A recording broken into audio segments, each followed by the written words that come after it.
Olá pessoal, na aula de Geografia de hoje vamos aprender sobre dois assuntos essenciais para entendermos a dinâmica global de interligação e conexão entre as regiões e os lugares.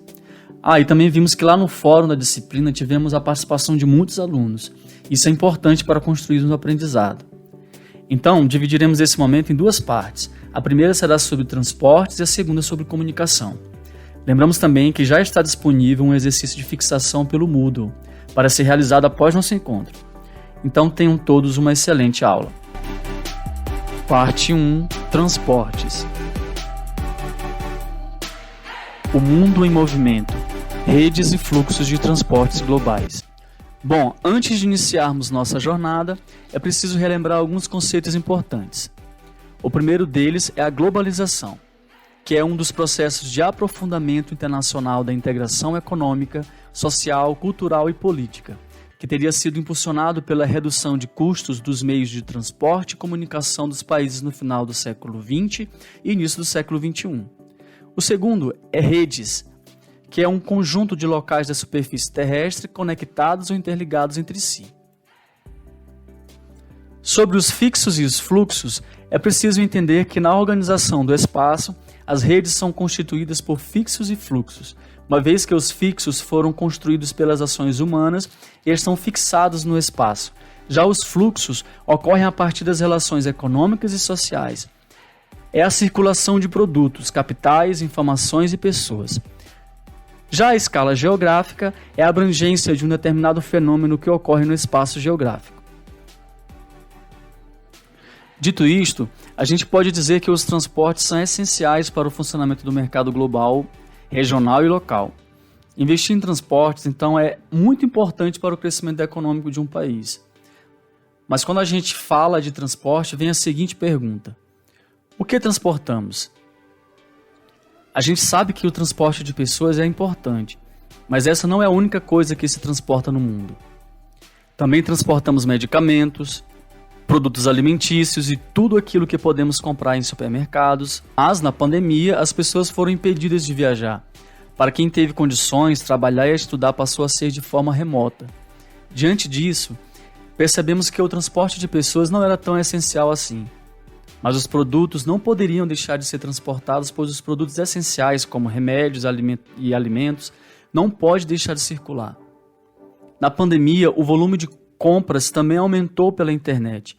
O pedido de comida, eletrônicos, roupas, calçados e até mesmo supermercados cresceram assustadoramente. Diante disso, nos perguntamos como foi o processo de construção de toda essa complexidade nos transportes. Na pré-história, o homem não tinha como estocar o seu alimento.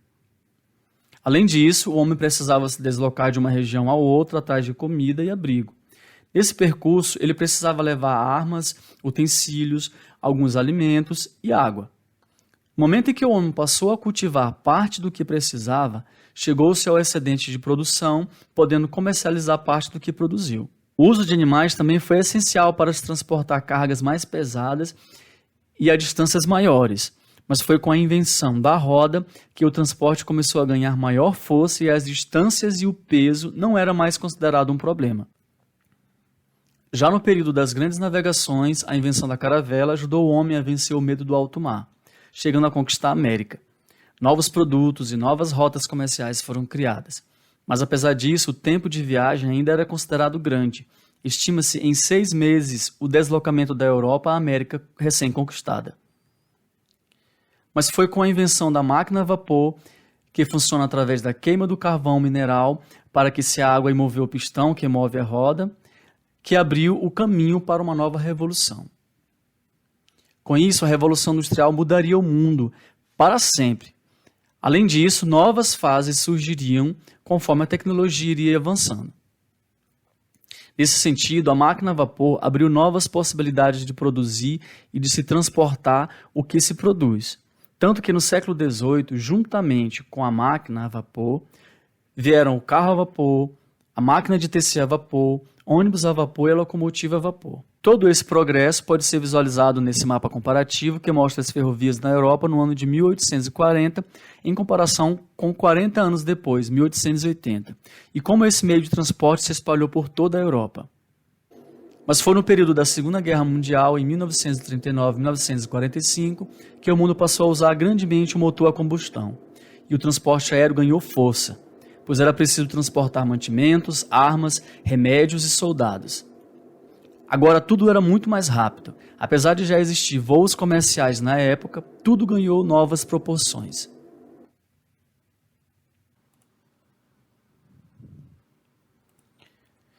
Dito isto, podemos identificar os 4 principais meios de transporte de mercadorias no mundo: os transportes terrestres, hidroviários, aéreos e os dutoviários. Os transportes terrestres se dividem em rodoviário e ferroviário. O primeiro é chamado de modal ferroviário. Neste mapa podemos ver que esse meio de transporte possui concentração sobretudo na Europa e nos Estados Unidos, sendo que o ranking da malha ferroviária obedece à seguinte ordem: primeiro vem os Estados Unidos, depois a China, terceiro a Rússia, quarto o Canadá, quinto Índia, sexto a Alemanha, sétimo a Austrália, oitavo a Argentina e o Brasil fica com a 9ª colocação. Uma característica predominante dos países com maior malha ferroviária é sua grande extensão territorial. Todos os países da lista, com exceção da Alemanha, possuem extensão continental. Outra informação relevante é o fato do Brasil ter construído 66% de suas ferrovias até o ano de 1907, mostrando que o país optou por outro meio de transporte em detrimento do ferroviário. Tanto que por boa parte do Brasil encontramos essa cena. Atualmente, este é o mapa da malha ferroviária do Brasil. Quase nada mudou, exceto algum esforço para tentar conectar o país. Apesar disso, novos projetos de autorizações de construção privada de ferrovias, no molde do modelo americano, prometem mudar a realidade do Brasil nas próximas décadas. Isso é bom, pois as ferrovias possuem várias vantagens, como baixo custo devido à baixa incidência de taxas e combustível mais em conta, capacidade alta de carga e mais segurança no transporte de mercadorias e menor risco de acidente. Já o modal rodoviário foi o que mais se desenvolveu no Brasil. Este é um mapa rodoviário brasileiro. Bom, como vocês podem ver, nele quase a totalidade do território do país já está conectado por rodovias, deixando a desejar, sobretudo nos estados do Amazonas, de Roraima, do Amapá e do Pará. Todos esses estados são na região norte, né? E nesse mapa também é possível perceber a concentração de vias duplicadas aqui na região sudeste, região que é a mais populosa e mais industrializada do país. Bom, com esse cenário, nos perguntamos por que o Brasil optou por avançar no transporte rodoviário. Dentre os motivos estão questões políticas, já que em 1920 o presidente Washington Luiz tinha como lema governar e construir estradas. Em 1960, Juscelino Kubitschek dizia que faria o Brasil crescer 50 anos em 5, e com a construção de Brasília seria necessário construir com rapidez estradas que interligassem a nova capital ao restante do país. Então, nesse sentido, o Brasil optou por rodovias principalmente pela rapidez de construção, pelos custos de implementação serem baixos. Além disso, para construir uma ferrovia seria necessário décadas, coisa que levaria anos ao se construir uma estrada. Outro importante meio de transporte é o hidroviário, que se divide em fluviais, que são os rios e lagos, e oceânicos. O primeiro deles, que é o modal fluvial, é algo muito importante para o Brasil, pois temos um potencial muito grande a ser explorado. Bom, neste mapa podemos ver em azul escuro os trechos navegáveis das hidrovias brasileiras. Em vermelho temos os obstáculos naturais à navegação, que são as cachoeiras e corredeiros. Além disso, existem os obstáculos construídos, como as hidrelétricas, que não possuem eclusas. Que elas funcionam como elevadores, e atualmente estamos tendo no Brasil muitos investimentos, em portos e terminais para embarcações circularem com seguranças nessas hidrovias. Percebam também o grande potencial que existe na região norte. Isso é importante, pois a região possui poucas estradas interligando a área. Bom, nesse sentido, podemos elencar algumas vantagens e desvantagens desse tipo de modal. Ele é ideal para grandes cargas deslocadas em grandes distâncias, possui um custo baixo de implantação e de manutenção, como dragagens, construção de portos e terminais flutuantes, mas apesar disso é muito demorado e depende de condições de navegabilidade, como, por exemplo, as marés. Bom, apesar de todo esse potencial do Brasil no transporte fluvial, ainda teremos muito tempo pela frente para alcançarmos o nível europeu. É o que podemos ver nessa imagem, onde temos um cruzamento de hidrovias, ou seja, uma via passa em cima da outra. Também, no mapa ao lado, temos a localização das hidrovias. Percebam a grande amplitude e conexão entre as regiões norte e sul. Já o modal oceânico possui uma abrangência muito mais global, porque conecta continentes. É o que podemos ver nessa imagem. Percebam a escala de intensidade quanto ao volume de viagens, com uma concentração no norte do planeta, onde estão localizados os países e regiões mais ricas e desenvolvidas. Apesar disso, a existência de infraestrutura para garantir uma circulação eficiente é essencial, como portos, canais. No mundo existem 2 canais muito importantes para a circulação de mercadorias. Um deles é o Canal de Suez, no Egito. Por ele passam 14% do transporte marítimo global e há pouco tempo tivemos um episódio onde um navio provocou o bloqueio do canal, gerando preocupação no mundo. Outro canal que é muito importante é o Canal do Panamá, que possui mais de 100 anos, desde a sua fundação, e funciona com eclusas, diferente do Canal de Suez. Como podem ver na imagem, ganhou-se muito ao se deslocar distâncias na região. Navios do mundo todo passam por lá e representam uma grande fonte de renda para o Panamá. O transporte aéreo é uma modalidade de transporte realizado pelo ar, sobretudo por aviões. Usado para transportar cargas e pessoas, é considerado um dos transportes mais seguros do mundo. Apesar de ter um custo maior de frete, de manutenção, são rápidos, cômodos e pontuais, além de possuírem grande liberdade de movimento, sendo recomendado para produtos perecíveis, cargas urgentes e objetos valiosos. Apesar disso, não é muito indicado para transportar grandes cargas.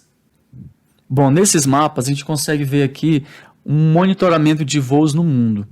A gente consegue ver que existe uma concentração nos Estados Unidos, na Europa e alguns outros pontos do globo terrestre, A parte da China, do Japão e também no Brasil.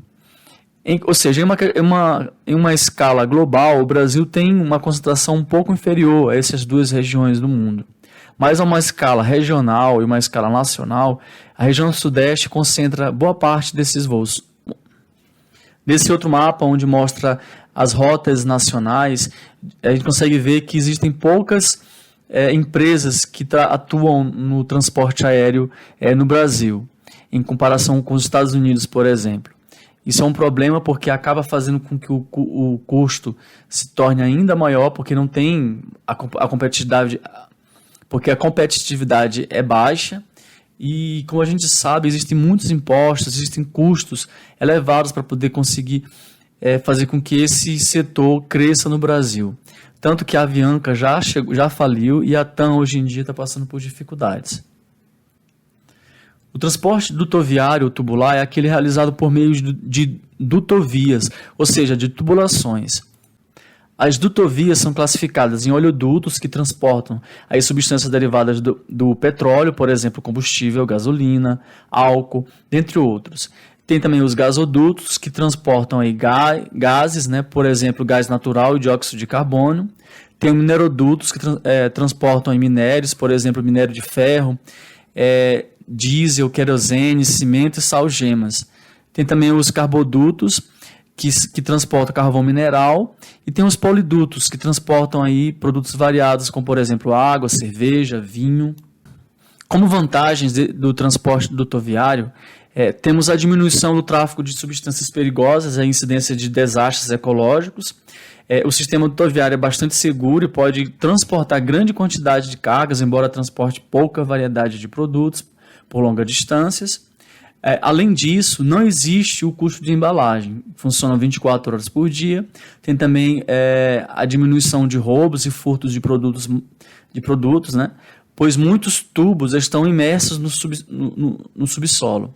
É de fácil implementação em baixo custo de operação e, como desvantagens, é um transporte lento, com velocidade de 2 a 8 km por hora, pouca flexibilidade de destinos e de produtos a serem utilizados. Bom, como síntese, vimos que os meios de transportes evoluíram no decorrer do tempo e ajudaram a intensificar o processo de globalização. As redes existentes em seus diferentes modais se complementam e estão estruturadas em diferentes escalas. Com o avanço da tecnologia e o surgimento de novas necessidades da humanidade, todo esse processo se acelera. Entender toda essa dinâmica em seus diferentes níveis é fundamental para a construção do pensamento crítico, pois não basta descrevermos, é preciso entender as implicações e as desigualdades espaciais que foram identificadas. No mais é isso, espero que tenham gostado. Agora iremos para a segunda parte da aula. Parte 2, Comunicações. Dando agora início à segunda parte, o mundo conectado, redes de comunicação global, onde vamos perceber como o mundo se conecta. Então vamos lá. As redes são fluxos que conectam o mundo, mesmo que muitas vezes estejam invisíveis. Elas são extremamente importantes para entender o espaço geográfico, por constituir o modelo de vida contemporâneo. Vejamos nesta simulação a rede. Imagine o X como sendo o seu estúdio de audiovisual e o Y como seu principal investidor, o qual você precisa estar mantendo contato. Você consegue facilmente entrar em contato com esse investidor por meios dos fluxos da rede. Agora você precisa mudar de país. Os motivos podem ser diversos. Entre os principais, demandas particulares, incentivos fiscais, questões políticas ou busca por mercado mais especializado. O fato é, você se muda, mas mesmo assim, consegue ainda manter esse fluxo de informação com o seu importante investidor. Aqui agora, vamos aprender o primeiro componente da rede, os arcos de transmissão, o qual deve associar a esse fluxo, pois você consegue manter contato com o seu investidor. Como? Em se tratando de comunicação, você pode estar fazendo uso de linhas de transmissão, de energia elétrica, cabos de fibra ótica, redes de telefonia, etc. O que não exclui também as possibilidades de fluxos materiais. Agora uma pausa para esse marco histórico. Em 1858 foi lançado o primeiro cabo transcontinental do mundo, conectando a Irlanda à Terra Nova, onde está hoje o Canadá. A rede era fraca? Era, para os nossos padrões atuais. Só que ela era super avançada para a época.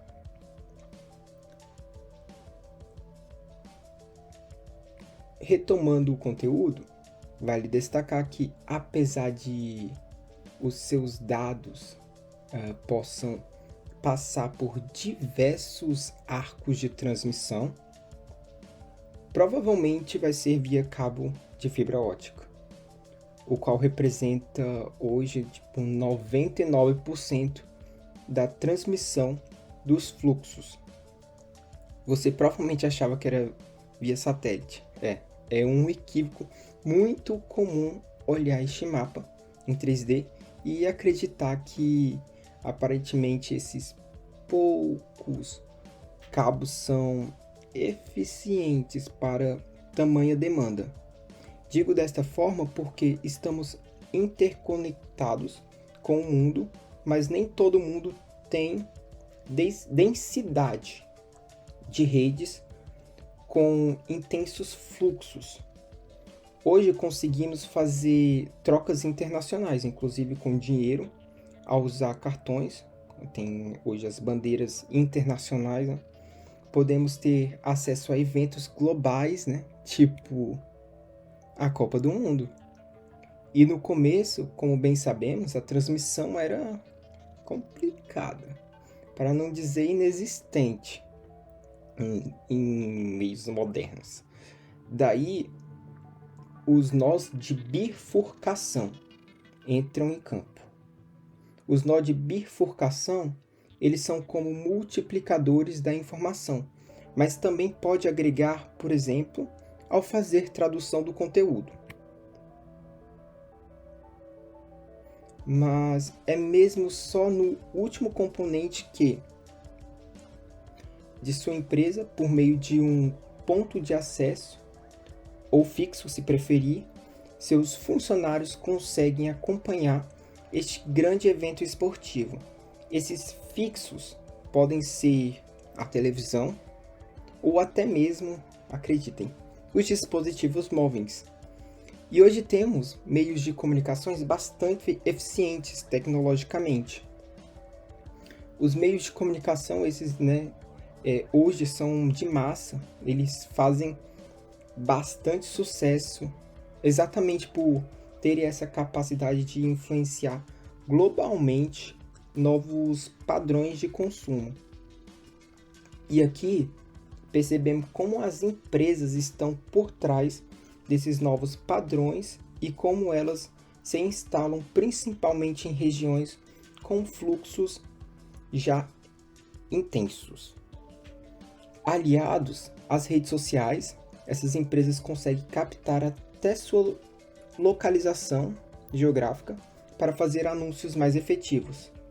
De uma hora para outra, vemos bolhas de comunidades, nações inteiras, não apenas se comunicando, para se comunicar, como também falando dos mesmos filmes, séries, eventos e todos tendo essas ofertas iguais de produtos, materiais, quanto também de imateriais que circulam por meio das redes, porque o mundo está globalizado e vai circulando.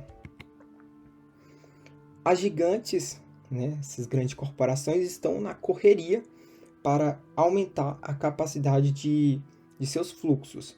Aí temos a revolução técnico-científica informacional, que quem deu esse conceito aqui foi o grande geógrafo Milton Santos. E o que podemos tirar é que isso tem crescido vertiginosamente do século XX para cá, com especial destaque a este momento pandêmico em que houve um salto exponencial, ou seja, sem precedentes nos investimentos por parte do capital neste setor. Aí, lembra quando falei que os motivos da mudança poderiam ser diversos? Aqui está mais uma, pois os canais do YouTube, de mochileiros, principalmente, esse de turismo, usam as redes sociais para mostrar seus estilos de vida. Trabalhando remotamente, não é preciso estar, dada a localização do território para manter atividades laborais. Aí alguns países, eles lidam com a documentação totalmente em rede. Na Estônia, é possível adquirir a cidadania virtual, inclusive na modalidade nômade digital, sendo entregues inclusive em pontos estratégicos de distribuição aqui no Brasil. E ainda tem vários incentivos para transferir sua startup para lá. Todos esses benefícios, eles exatamente para trazer essas empresas e aumentar o fluxo de informação ali do país. Por outro lado, pode ser que esses fluxos não sejam tão acessíveis, ou seja, não sejam ineficientes. Em um período pandêmico, tomando esse momento histórico de novo, notamos como determinados fluxos foram interrompidos, inclusive também diplomaticamente.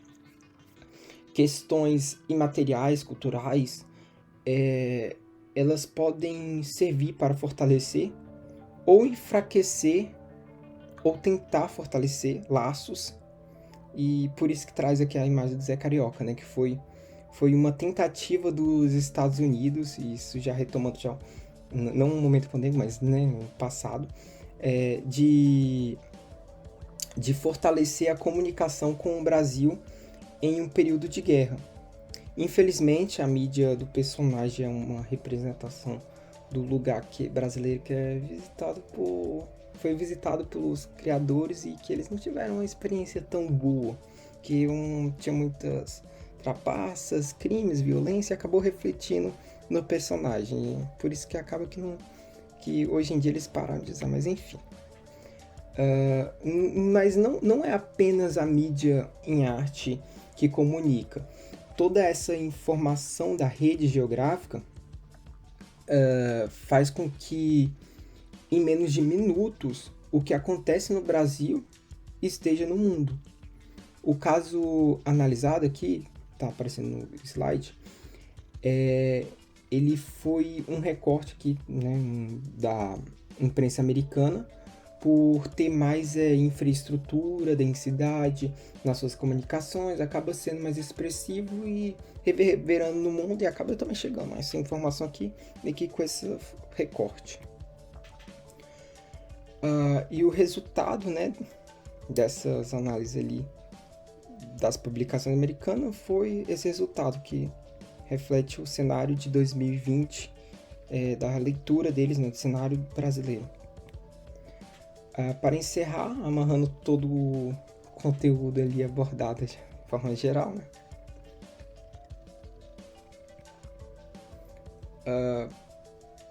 Chegamos ao fim. O tema abordado foi o papel do transporte e comunicação na formação de territórios e fronteiras em diferentes tempos e espaços. Eu estou finalizando, eu, Carlos Ilha. O Charles Marinho deu início. As referências estão na descrição. Se atentem às atividades do Moodle. Elas são para avaliativa. E vocês têm exatos 15 dias a partir de hoje para realizarem a atividade.